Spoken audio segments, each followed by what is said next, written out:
Mis adorados y queridos amores, tengan todos ustedes muy buenos días, buenas tardes, buenas noches, dependiendo el país y el lugar donde tú te encuentres, mi corazón. Por mi parte, una vez más, haciendo mis investigaciones, ahora sí ya tengo en mis manos la Biblia etíope. Es de 2284 páginas, creo, mis amores. Claro que en PDF. Es por eso que me he motivado a compartírselas a todos ustedes, mis corazones, y quiero clarificar ciertas cosas que antes quizás no estaban tan claras para nosotros. Mis corazones preciosos, vamos a empezar con narrar y redactarles a todos ustedes que Etiopía fue el primer reino cristiano del mundo. La Biblia etíope es la Biblia más antigua del mundo. Y eso no es cierto. De hecho, la copia más antigua de la Biblia etíope, que es completa en términos de una copia Génesis a Apocalipsis, es del siglo XIV. Y si la historia de la resurrección de Jesús no ha terminado, durante 2000 años hemos creído conocer cada palabra, cada momento. Cuando la tumba vacía, el Salvador resucitado, la ascensión, la realidad de la tumba vacía, la verdad bíblica de que la tumba de Jesús de Nazaret fue hallada vacía por sus discípulos, ha sido el centro de la proclamación cristiana, pero oculta en los remotos monasterios de Etiopía, y hace una versión en las escrituras que el mundo casi nunca ve. Son 88 libros, 22 perdidos. Para la Biblia occidental, que contiene un diálogo secreto entre Jesús y sus discípulos. Después de su resurrección, palabras sobre la luz, el tiempo y un reino no creado por manos humanas. Palabras lo suficientemente poderosas como para descifrar todo lo que creíamos saber sobre la fe, la historia y los mensajes que fueron deliberadamente ocultados a la humanidad. ¿Y por qué se ocultaron estas verdades? ¿Y por qué permanece enterrado todo esto, esperando a alguien lo suficientemente valiente como para descubrirlo? Hoy nos encontramos en ese misterio. Los guardianes de la Biblia más antigua del mundo, antes de examinar lo que realmente dicen esos versículos ocultos, necesitamos comprender de dónde proviene y por qué Etiopía, de entre todos los lugares, se convirtió en la guardiana de las escrituras más completas de los cristianos. La mayoría de la gente no se da cuenta de que Etiopía ocupa una posición única. Historia religiosa. Esta no es una nación que recibió el cristianismo a través de misioneros, siglos después de la vida de Jesús. Según sus propios registros y respaldados por evidencia arqueológica, los etíes practicaban una forma de fe judo-cristiana, antes incluso de que la religión tuviera nombre. La Iglesia Ortodoxa Etíope, conocida localmente como Teanuedo, es una de las iglesias ortodoxas más grandes y antiguas de África, con raíces que se remontan al siglo II, lo que la convierte en una de las instituciones cristianas organizadas más antiguas del mundo, anterior al establecimiento formal de la Iglesia Católica en Roma. Pero la conexión es aún más profunda. Según el Kebra Nagas, el antiguo libro sagrado de Etiopía, la reina de Saba viajó a Jerusalén para buscar la sabiduría del rey Salomón.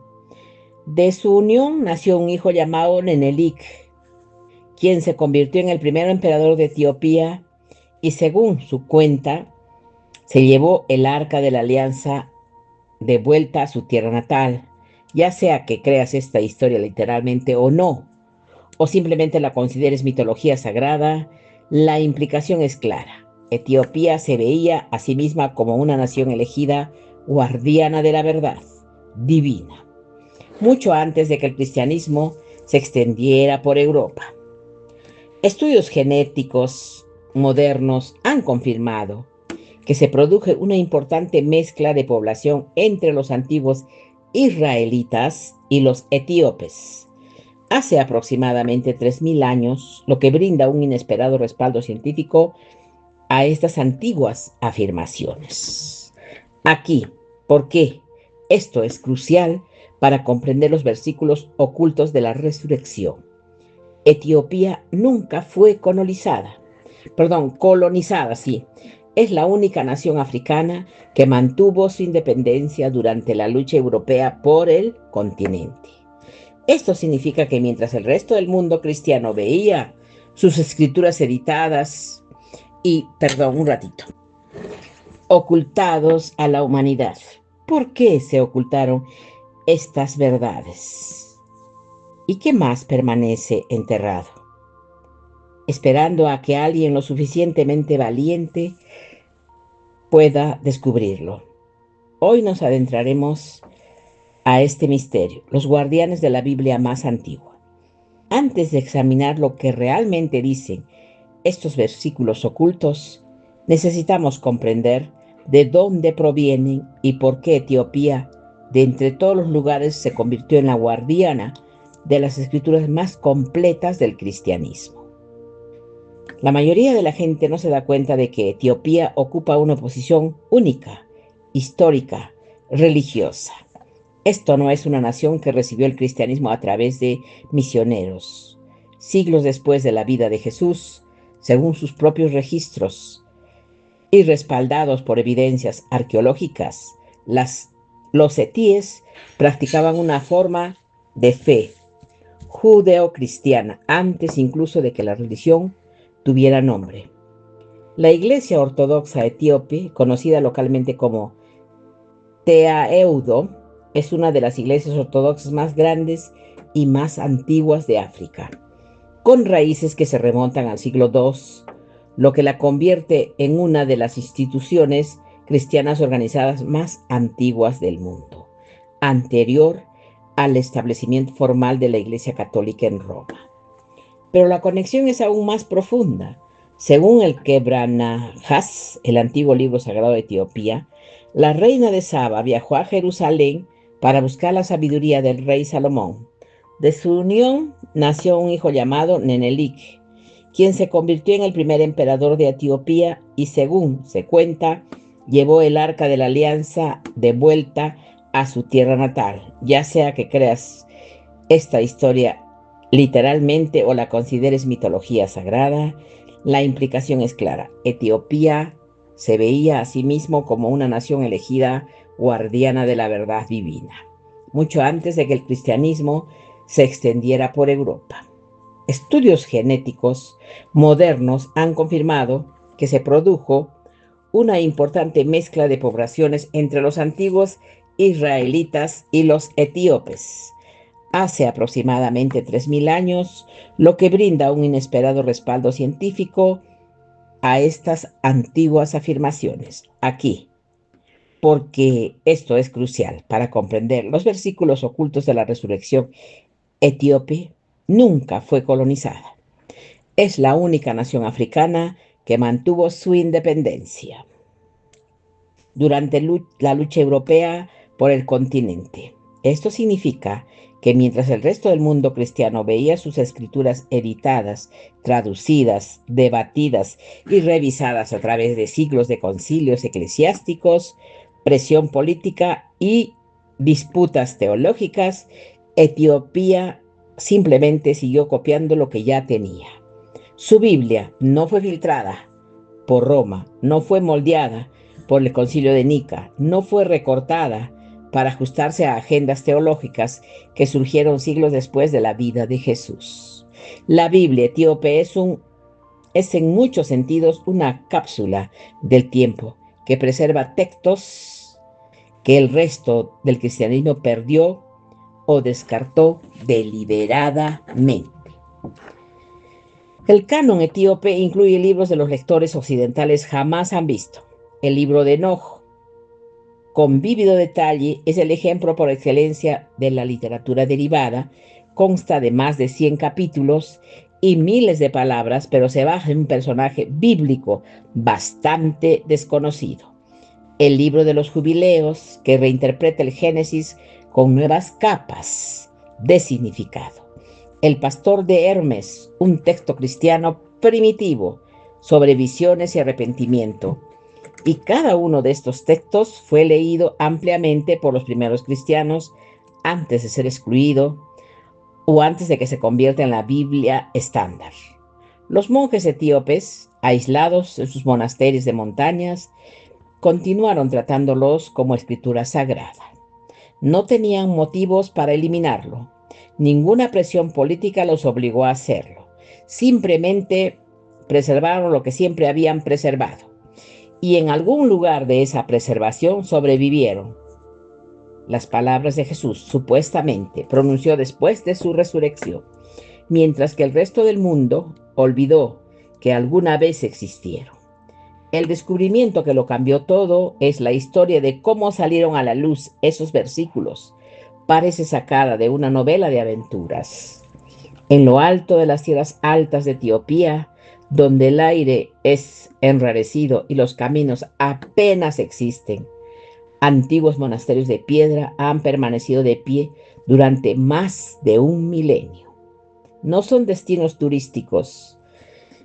A muchos solo se les accede escalando cuerdas, por escarpados acantilados y caminando durante días por un terreno que ha cambiado poco desde los tiempos bíblicos. Dentro de estos monasterios, los monjes viven en un aislamiento casi total, dedicando su vida a la oración, al ayuno, a la copia meticulosa de estos textos sagrados que se escriben en gaés, una antigua lengua lúgica que la mayoría de los etíopes ya no habla en su vida cotidiana, utilizando técnicas que se han mantenido inalteradas durante siglos. Hace varios años, en un pequeño equipo de eruditos, recibió un permiso excepcional para estudiar manuscritos que nunca habían sido examinados por los investigadores externos. El aire dentro de los archivos del monasterio olía a incienso. Pergaminos antiguos, filas de volúmenes encuadernados en piel de cabra, llenaban los estantes con las páginas oscurecidas por el paso del tiempo y las cubiertas agrietadas por siglos de cuidadoso manejo. La mayor parte de lo que encontraron los eruditos coincidía con textos bíblicos conocidos, aunque a menudo con detalles más ricos y explicaciones más profundas que las versiones occidentales. Pero entonces descubrieron algo que los dejó perplejos. Enterrada entre pasajes que describían la resurrección, había una sección que no aparecía en ninguna Biblia occidental, ningún manuscrito griego, ninguna traducción latina. Era una conversación, un diálogo entre Jesús y sus seguidores más cercanos que parecía tener lugar en los días posteriores a su resurrección. Al principio los traductores supusieron que habían cometido un error. Quizás un copista medieval había insertado comentarios que no formaban parte del texto original. Quizás se trataba de un error de copista que se repitió a lo largo de generaciones, pero no al examinar manuscritos de otros monasterios dispersos por las tierras altas de Etiopía. El mismo pasaje aparecía una y otra vez, palabra por palabra, conservando de forma independiente por monjes que no tenían contacto entre sí. Esto no era contaminación ni interpolación, se trataba de una preservación deliberada de algo que los copistas consideraban sagrado. La comparación con fragmentos de los rollos del Mar Muerto y escritos coptos primitivos reveló patrones lingüísticos propios del siglo. Y en estos rollos encontramos manuscritos bíblicos copias de la Biblia, un año más antiguas que cualquier otra conocida hasta entonces. Así como un tesoro de documentos inéditos, el vocabulario, la escritura sintética y los conceptos teológicos apuntaban a su antigüedad, a su autenticidad y a su antigüedad. Fuera lo que fuese, este pasaje no había sido inventado por monjes medievales. Había sobrevivido desde los primeros días del cristianismo, lo que Jesús dijo después de que la tumba quedó vacía. Ahora llegamos al corazón del misterio. ¿Qué dice realmente los versículos ocultos? La escena que describen tiene lugar en los días posteriores a la resurrección. Los discípulos están reunidos aún conmocionados por todo lo sucedido: la crucifixión, el entierro, el regreso imposible de su maestro de entre los muertos. El miedo y la confusión se ciernen sobre la sala. No saben qué viene después. No saben lo que significa nada de esto. Y entonces Jesús aparece entre ellos. Pero según el texto etíope, limita a demostrar que está vivo y dar instrucciones sobre cómo definir el Evangelio. Habla de algo mucho más profundo. El pasaje comienza con Jesús hablando del perdón, pero no de la forma que la mayoría espera. Habla de misericordia, tanto para quienes creyeron en Él como para quienes dudaron, para quienes lo siguieron y como para quienes huyeron. Su tono no era autoritario, sino invitativo, como si les ofreciera permiso para liberarse de la culpa, del miedo y del sentimiento de fracaso. Luego la conversación da un giro algo más misterioso. Jesús comienza a hablar de la luz, no de la luz del sol, ni de la luz de las lámparas de aceite, sino una luz interior que existe en cada ser humano. El texto contiene una frase impactante: la luz que estaba oculta volverá a verse. Los estudiosos que han analizado este pasaje creen que describe la presencia divina no como algo distante en él. No está distante en el cielo, sino como algo íntimo, oculto en el alma humana, a la espera de ser reconocido. Luego viene la discusión sobre el tiempo que ha desconcertado a los investigadores durante años. Jesús dice: los días que pasan son sombras. Los que vienen en la verdad fuera del alcance del tiempo para sus discípulos confundidos. Esto debió sonar casi incomprensible, pero para los monjes que conservaron este texto durante generaciones fue una enseñanza profunda sobre la naturaleza de la realidad divina. Desde esa perspectiva, el tiempo no es el marco absoluto que solemos suponer. Quienes alcancen la conciencia espiritual trasciendan sus limitaciones, viven en la eternidad, mientras siguen caminando sobre la tierra. El pasaje continúa con Jesús hablando sobre acabar con la corrupción, pero no con la política que sus seguidores podrían haber esperado. Describe la corrupción que crece silenciosamente en el interior de las personas: la avaricia, el orgullo, la desesperación, el lento oscurecimiento del corazón que ocurre tan gradualmente que no lo notamos hasta que nos consume. Y luego viene la frase que ha dejado sin palabras a los eruditos, la frase que distingue este texto de cualquier otro en la Biblia occidental: me veréis donde no hay muerte ni oscuridad. Esto no suena como una promesa de un cielo lejano. Suena como una invitación a la transformación en el momento presente. Ver a Jesús desde esta perspectiva es reconocer la luz divina dentro de cada uno mismo y de los demás. Despertar a una realidad donde la muerte y la oscuridad pierden su poder.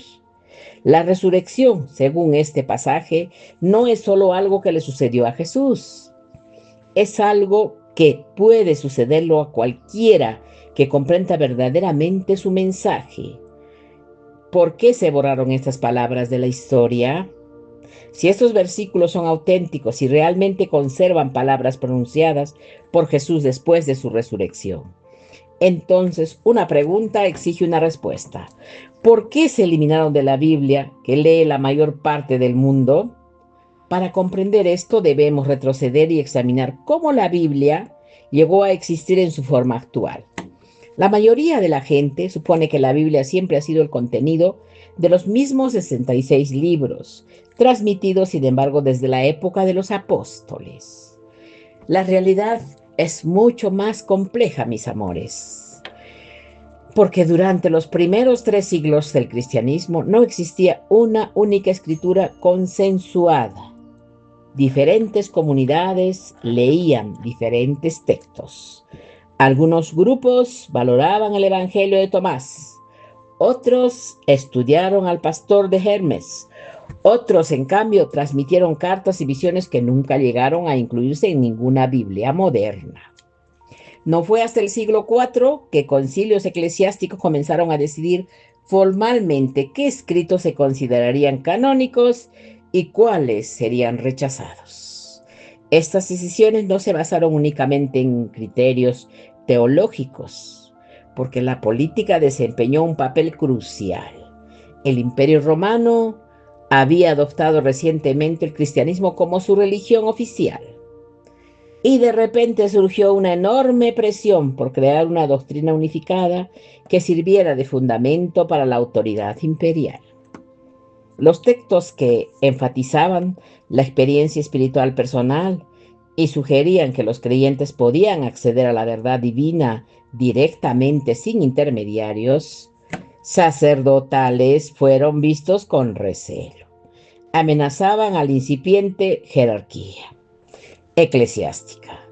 Hacían que la fe fuera demasiado democrática, demasiado individualista, demasiado difícil de controlar.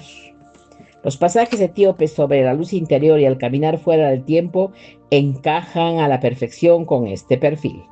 Describen una espiritualidad que no requiere la mediación de instituciones. Sugieren que la resurrección no es solo un acontecimiento histórico, sino una posibilidad constante para cualquiera que despierte a la presencia divina de su interior.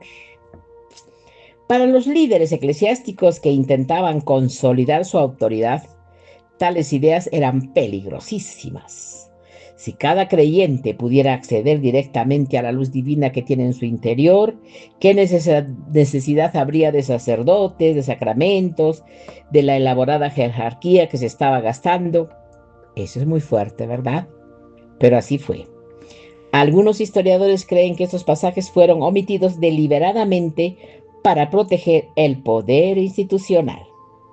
Otros argumentan que los consejos creían sinceramente que estaban protegiendo a los creyentes comunes de ideas demasiado complejas o que se prestaban a malentendidos con demasiada facilidad.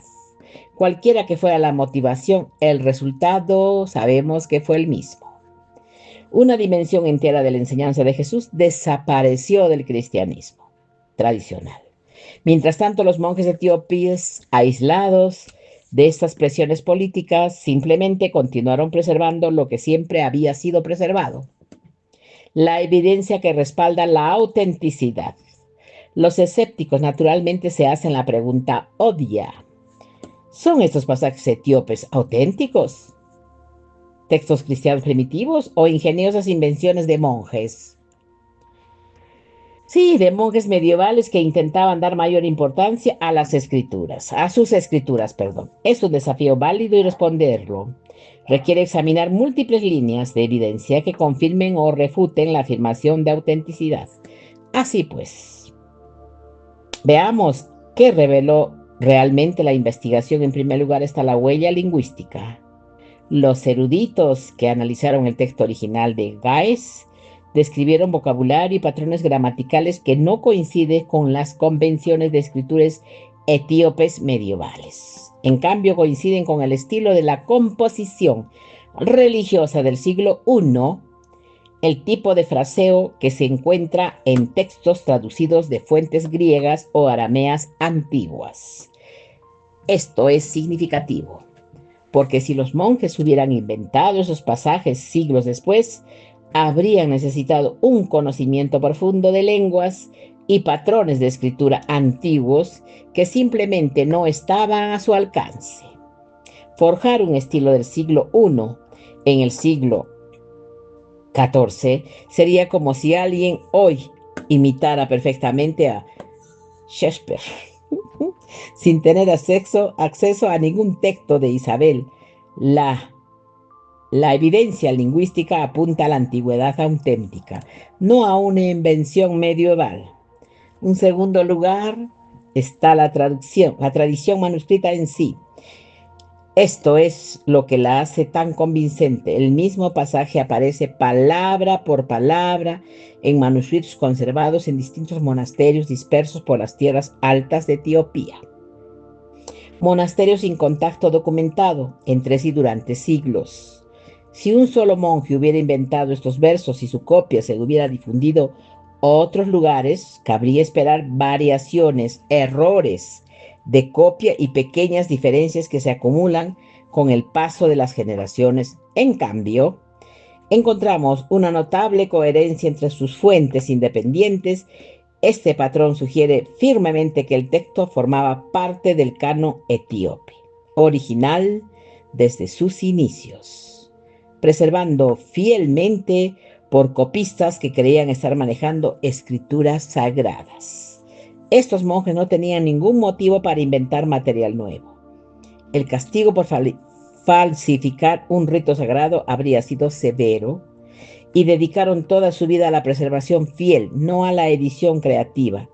Y en tercer lugar, y quizás lo más sorprendente, es el eco de estas ideas en otros escritos cristianos primitivos que sí sobrevivieron completamente fuera de la tradición etíope. Los textos gnósticos descubiertos en Nag Hammadi en 1945 sobre el Evangelio de Tomás, hallado enterrado en una jarra sellada, y el diálogo del Salvador contiene conceptos notablemente similares. Hablan de la luz divina que mora en la humanidad, del despertar a la verdad espiritual, de un reino que existe más allá de la realidad física. El cristianismo primitivo era mucho más diverso que lo que la Iglesia unificada posterior permitió creer. Los pasajes etíopes no son anomalías aisladas. Se escriben en una tradición más amplia de cristianismo místico que se extendió por todo el mundo mediterráneo en los primeros siglos posteriores a la vida de Jesús. Antes de que los concilios y los credos redujeran el abanico de experiencia aceptables a lo que conocemos hoy, las notas marginales descubiertas en manuscritos antiguos de Egipto y Siria añaden otra capa de confirmación. Estas anotaciones de los escribas insinúan versículos que alguna vez existieron en los evangelios de Lucas y Juan, pero ya no aparecen en las traducciones modernas. Algunos fragmentos sugieren que un versículo sobre Jesús que revela la luz que perdura más allá de la muerte se incluyó en una versión más amplia antes de ser eliminado en versiones posteriores. La coherencia entre religiones, idiomas y tradiciones separadas por miles de kilómetros hace cada vez más difícil descartar el texto etíope como una mera inversión en esos monasterios de las tierras altas.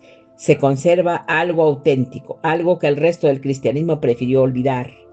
Y ahora, tras 2000 años de silencio, ese algo finalmente exige ser escuchado. ¿Qué significa realmente el mensaje oculto? ¿Qué implica todo esto para la fe de hoy? ¿Cómo deberían los creyentes, los buscadores e incluso los escépticos comprender estos versículos redescubiertos?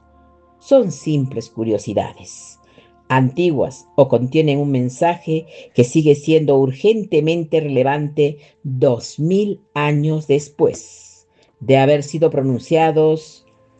Para responder a esto, necesitamos comprender cómo la tradición ortodoxa etíope ha interpretado estas palabras durante siglos, porque para ellos esto no es un descubrimiento sorprendente, es simplemente que el mundo finalmente se da cuenta de lo que siempre ha sabido, En la teología etíope, la resurrección no es simplemente un acontecimiento histórico ocurrido una sola vez en Jerusalén hace 2 milenios. Es una posibilidad espiritual continua, disponible para toda persona que despierta la presencia divina que está en su interior. Reflexionemos detenidamente sobre esta distinción, pues esto lo cambia todo. La mayoría de los cristianos occidentales entienden la resurrección como algo que Jesús realizó, como un evento milagroso que conmemoramos y celebramos, pero no podemos replicar personalmente. La concepción etíope invierte completamente esta versión. La resurrección se convierte en algo que Jesús demostró, un modelo de transformación que cada ser humano está invitado a experimentar en su propia vida. Los versículos ocultos hablan de una luz que mora dentro de cada persona, esperando ser reconocida en este sentido. Los muertos no son solo aquellos que yacen en tumbas. Muertos son todos aquellos cuyo corazón se ha entumecido, cuya mente está nublada por el odio, la codicia, el miedo o la desesperación. Esto es fuerte, mis amores. Todos conocemos a personas así. Todos hemos sido así en algún momento de nuestra vida. Ese lento entumecimiento que se produce cuando el cinismo reemplaza la esperanza, cuando el egoísmo reemplaza la compasión, cuando el peso del mundo aplasta la chispa, de una vez nos hizo sentir vivos. Según la interpretación etíope, esta muerte espiritual es la que Jesús vino a sanar. Resucitar significa tomar conciencia, dejar que tu luz interior reemplace la oscuridad interior. Jóvenes y adultos se están acercando a Dios. Sí, es necesario que nos demos cuenta. Hay muchos adolescentes y jóvenes que ahora están siendo motivados para aprender sobre Jesús y despertar del letargo que muchos confunden con la vida. El concepto etíope lo capta a la perfección. La palabra en sí significa unidad y describe una teología que se niega a separar a la humanidad de la divinidad. En el cristianismo occidental, a menudo existe un abismo entre Dios y los humanos, salvado únicamente mediante rituales específicos, intermediarios o creencias doctrinales. Es necesario, insiste, nuestra chispa divina existe dentro de cada persona, no como una metáfora, sino como una realidad espiritual, literal. Porque la separación que sentimos de Dios es una ilusión creada por nuestra propia ceguera. La labor de la fe no consiste en ganarse el favor divino, sino en reconocer que la presencia divina que nunca estuvo ausente y está siempre presente dentro de nosotros. Y cuando Jesús dice que el pasaje oculto de los creyentes lo verán, donde no hay muerte ni oscuridad. Recordemos eso que ya lo leímos más antes, ya les expliqué más antes. Lo verán donde no hay muerte ni oscuridad. No describe el cielo lejano al que se llega solo después de que el cuerpo deja de respirar. Describe una transformación de la conciencia que puede ocurrir ahora mismo, aquí y ahora, en esta vida para cualquiera de ustedes, de mí y de todos. Que esté dispuesto a mirar a su interior y despertar su chispa divina. La muerte y la oscuridad pierden su peso porque no porque dejan de existir, sino porque la persona despierta ya no se identifica con ellas. Ve más allá de la ilusión, reconoce que lo que realmente es no puede ser afectado por ningún final. Esta interpretación no contradice la enseñanza cristiana tradicional, sino más bien la profundiza. La resurrección física de Jesús sigue siendo fundamental. El fundamento histórico sobre lo que descansa todo lo demás, pero que se convierte en algo más que un milagro para admirar desde la distancia, se convierte en un modelo de resurrección espiritual al alcance de todos mis amores. porque su triunfo sobre la muerte no debía ser venerado como un acto divino irrepetible, sino que debía replicarse en los corazones y las mentes de todos sus seguidores. Los monjes etíopes que conservaron estos versos durante generaciones lo entendieron instintivamente. No veían el cristianismo místico como una amenaza para la fe ortodoxa. Consideraban la expresión más completa de lo que Jesús realmente enseñó, la culminación de un mensaje que otras tradiciones habían truncado, ya fuera accidental o deliberadamente.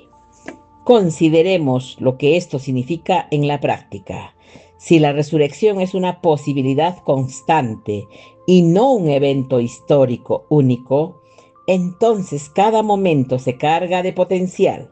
Cada elección entre compasión y crueldad, entre conciencia e insensibilidad, entre luz y oscuridad, se convierte en una elección entre vida espiritual y muerte espiritual, porque la fe deja de ser simplemente un conjunto de creencias que guardas en tu cabecita y se convierte en una forma de ver, una disciplina de atención, una práctica continua de despertar una y otra vez. Cada vez que te das cuenta de que te has vuelto a dormir, el mensaje oculto no es que Jesús pronunciara unas palabras bonitas tras resucitar. El mensaje oculto es que la resurrección nunca tuvo por qué terminar con él.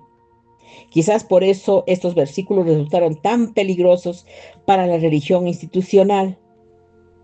Desmocratizaron lo sagrado, ponen el poder divino al alcance de cada individuo en lugar de concentrarlo en manos de sacerdotes y autoridades. Sugieren que no necesitas permiso para acceder a Dios, que el reino no hecho por las manos humanas ya está presente dentro de ti, esperando solo que tú despiertes, que sea reconocido.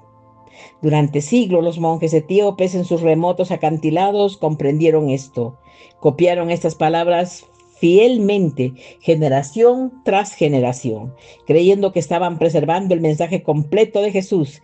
Y ahora cuando este mensaje finalmente llega al mundo, nos plantea a cada uno de nosotros la misma pregunta que los discípulos se hicieron en aquella habitación después de la resurrección. ¿Permanecerás espiritualmente dormido o despertarás finalmente? La importancia global de este descubrimiento, el descubrimiento de estos pasajes etíopes, hace más que añadir versículos a la Biblia. Reconfigura nuestra comprensión de dónde surgió el cristianismo y quién forjó su mensaje. Durante siglos la narrativa dominante ha situado a Europa en el centro de la historia cristiana. Roma, Grecia, los concilios de la Iglesia Occidental, las traducciones latinas, todo eso ha sido tratado como las fuentes autorizadas para comprender a Jesús y sus enseñanzas. Cuando se menciona África, aparece como un campo de misión que recibió a los cristianos, al cristianismo de misioneros europeos. Los manuscritos etíopes desmienten por completo esta narrativa. Etiopía no recibió el cristianismo de Europa, desarrolló su propia tradición en paralelo, posiblemente incluso antes, mientras que el cristianismo europeo se veía influenciado por presiones políticas y disputas teológicas que llevaron a la eliminación de ciertos textos. El cristianismo etíope simplemente conservó lo que siempre había conservado, la versión de la fe que sobrevivió en esos monasterios de montaña. Representa el camino no transitado, un cristianismo que podía haber sido una ventana a cómo los primeros creyentes entendieron a Jesús antes de que los siglos de edición y revisión alteraran dicho mensaje. En una conferencia en Addis Abeba, donde se analizaban estos manuscritos, un historiador hizo una declaración que captó la esencia del momento a la perfección. Para comprender la Biblia hay que mirar a Etiopía. Es una sola frase, trastoca 2000 años de historia religiosa eurocéntrica, África no estaba al margen del cristianismo, sino en su corazón, preservando verdades que el resto del mundo perdió o descartó deliberadamente, mis amores. Las implicaciones van más allá del ámbito académico para millones de cristianos africanos. Este descubrimiento valida lo que sus tradiciones siempre han sostenido, que su fe no es una importancia de los colonizadores, sino una herencia de los primeros tiempos de la Iglesia, tan auténtica y antigua como cualquier cosa en Roma o Constantinopla. Durante 2000 años el mundo creyó que la historia de la resurrección había concluido, la piedra había sido removida, la tumba estaba y el mensaje sellado en las escrituras conocidas. Pero los manuscritos etíopes nos recuerdan que la historia y la fe nunca son tan simples ocultas durante siglos. Estas palabras perdidas sobrevivieron y guerras, exilio y olvido, esperando que alguien las descubriera. Hablan de luz, tiempo y una especie de transformación que comienza en el corazón humano, mucho antes de que alcance cualquier dimensión celestial. Y si un pasaje oculto puede cambiar 2 milenios de creencias, ¿qué más podría estar esperando aún? Enterrado en pergamino susurrado en lenguas olvidadas, o escondido en los rincones de tradiciones que creíamos comprender. Son estas palabras tan simples, son ecos del pasado o advertencias guiadas, verdades que podrían despertar a la humanidad de manera inimaginables. Los manuscritos han revelado un atisbo, pero la pregunta persiste. ¿Qué otras voces han silenciado la historia? ¿Estamos preparados para escuchar la historia? Está lejos de haber terminado, y toda la próxima revelación de todo lo que creíamos saber sobre fe, la historia y nosotros mismos, no sabemos hasta dónde nos llevará. Hoy día, mis amores, yo he querido compartirles esto que es sobre los evangelios etíopes después de la resurrección de Cristo. Como ven ustedes, acá no se habla de lo que Jesús nos dejó, de lo que en la clase anterior, de las charlas anteriores yo les compartí, sobre lo que pasaba y sucedía con las personas que se portaban mal. Pero parece tal que yo le voy a poner un nombre. El cielo va a ser donde vamos a ascender al pleroma.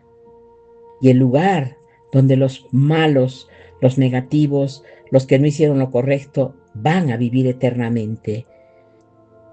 Y al final yo le podría decir que también ese lugar es lo opuesto al cielo. Y ahí es donde van a morar todas las personas que se han portado mal y que hasta este momento no quieren arrepentirse, no quieren sanar, no quieren pasarse al lado de la luz. Todo eso yo los dejo en sus manos, mis amores. Para mí ha sido un placer muy importante estar ahorita con todos ustedes. Ustedes saben, mis corazones preciosos, que yo los amo. Y los amo un montón. Hasta prontito. Besitos. Chao.